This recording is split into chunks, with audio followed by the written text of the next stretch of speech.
Assalamualaikum dear students, welcome to my YouTube channel education for all. और मैं हूँ आपकी teacher Maria Memon.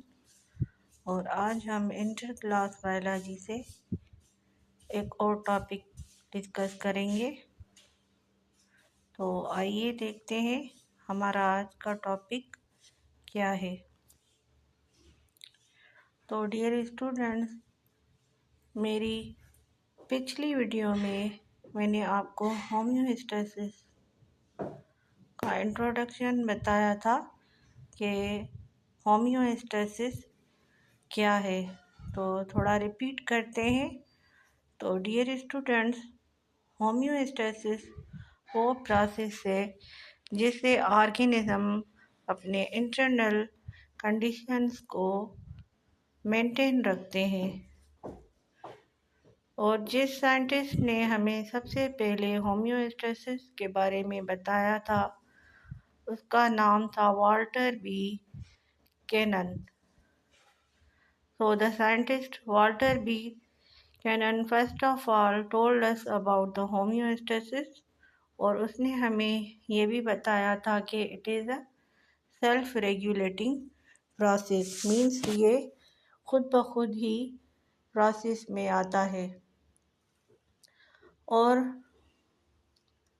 homeostasis is maintained by 3 process, और वो कौन से प्रोसेस हैं?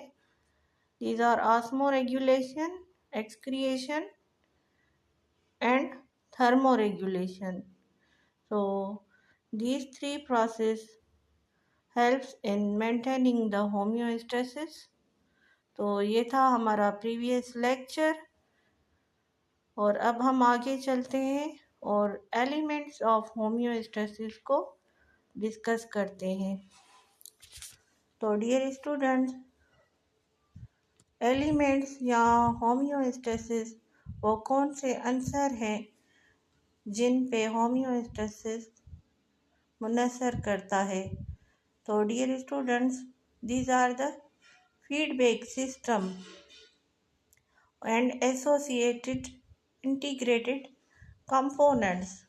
हमारा फीडबैक सिस्टम जो कि एक चेक एंड बैलेंस सिस्टम है वो, और उसके साथ कुछ उसके इंटीग्रेटेड कंपोनेंट्स हैं, ये सब साथ मिलके एलिमेंट्स ऑफ होम्योस्टेसिस बनाते हैं और होम्योस्टेसिस को मेंटेन रखने में हमारी मदद करते हैं।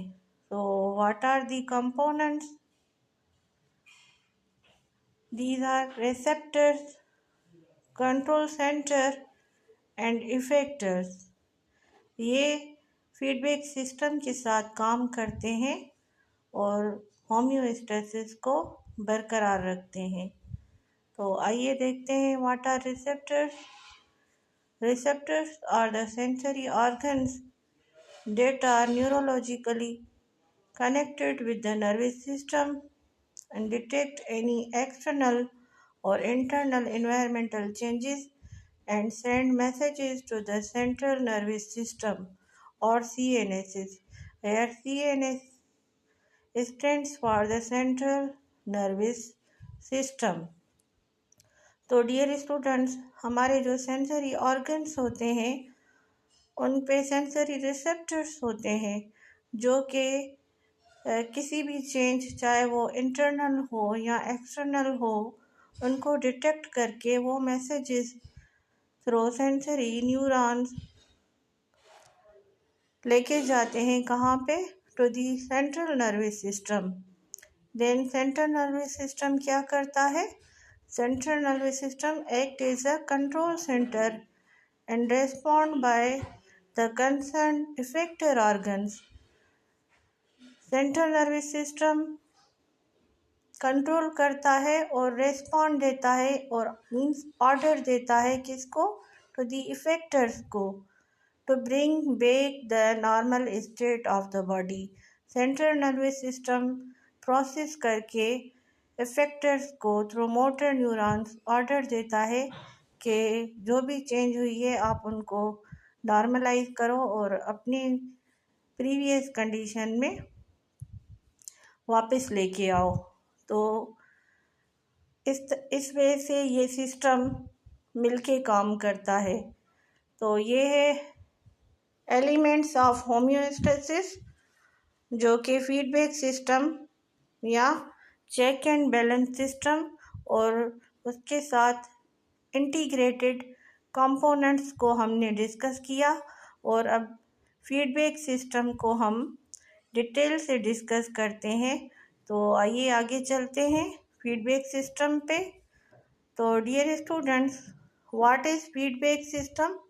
Feedback system and check and balance system है, जो कि एक रेस्पॉन्स है, जो कि एक मॉलिक्यूल, एक सेल, एक ऑर्गेनिज्म और एक पॉपुलेशन में स्टार्ट होता है। और क्यों स्टार्ट होता है? किसी भी एक्टिविटी की वजह से या किसी भी प्रोडक्शन की वजह से किसी सिस्टम में ये फीडबैक सिस्टम स्टार्ट होता है, means check and balance system. Means किस चीज़ को बढ़ाना है और किस चीज़ को कम करना है। So there are two types of feedback system, positive feedback system और पेज के नीचे देखें नेगेटिव फीडबैक सिस्टम। तो डियर स्टूडेंट्स, जैसे कि पॉजिटिव फीडबैक सिस्टम का नाम है, मीन्स किसी को बढ़ाना, इंक्रीज करना। तो इसमें मीन्स कोई चीज़ जो है वो रेस्पॉन्स क्या है, वो बढ़ेगा। इसका कॉमन एग्जाम्पल क्या है? जब कोई इंजरी होती है तो ब्लड में से प्लेटलेट्स उस जगह पे आके इकट्ठे हो जाते हैं जहाँ पे इंजरी होती है, और वो वहाँ पे एक्यूमुलेट होते चले जाते हैं जब तक कि वो ब्लीडिंग बंद नहीं हो जाती। और हमारा जो ब्लड है वो प्लेटलेट्स की प्रोडक्शन को बढ़ा देता है और एक जगह पे आके उसको जमा करता जाता है, और वहाँ पे उसकी क्या हो जाती है, इंक्रीज़ हो जाती है, बढ़ जाता है नंबर भी और ब्लड में भी, और सारा जो सिस्टम है वो एक्टिव हो जाता है। तो ये है पॉजिटिव फीडबैक सिस्टम। मीन्स क्या है कि इसमें कुछ चीज़ें इंक्रीज हुई या इंटेंसिफाई हुई या स्टार्ट हुई, और इस जो पॉजिटिव फीडबैक है does not maintain the stable और homeostatic condition, rather it intensifies the change that is happening to the body। तो ये है पॉजिटिव फीडबैक, जो कि किसी चीज़ को क्या करता है, मज़ीद इंक्रीज करता है, या अगर कोई चीज़ बंद है तो उसको क्या करता है, इनिशिएट करता है। तो डियर स्टूडेंट्स, अब चलते हैं नेगेटिव फीडबैक पे।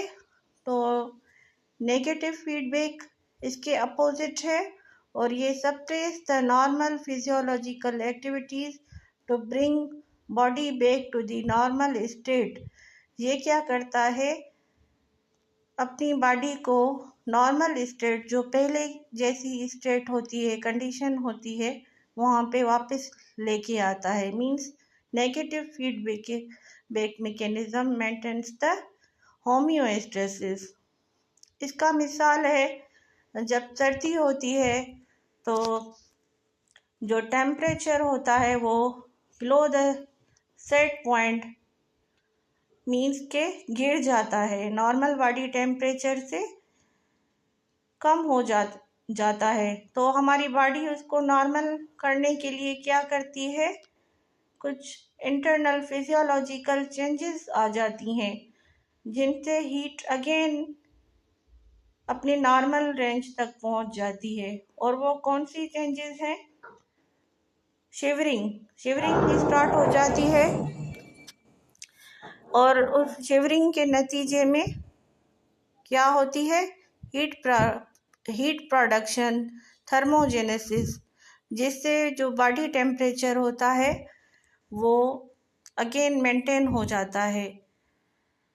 तो डियर स्टूडेंट्स, ये है नेगेटिव फीडबैक मैकेनिज्म जो कि अपोजिटिवली काम करता है और चेंजेस को नॉर्मल बैलेंस में लेके आता है प्रीवियस पोजीशन पे।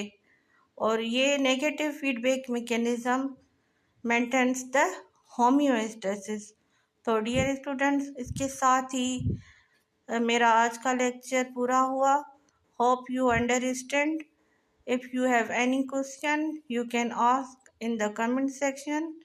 और जो भी लोग मुझे जहाँ पे भी सुन रहे हैं, तो you can like, share and subscribe my channel so that आप मेरी वीडियोस ज़्यादा से ज़्यादा सुन सकें। थैंक्स।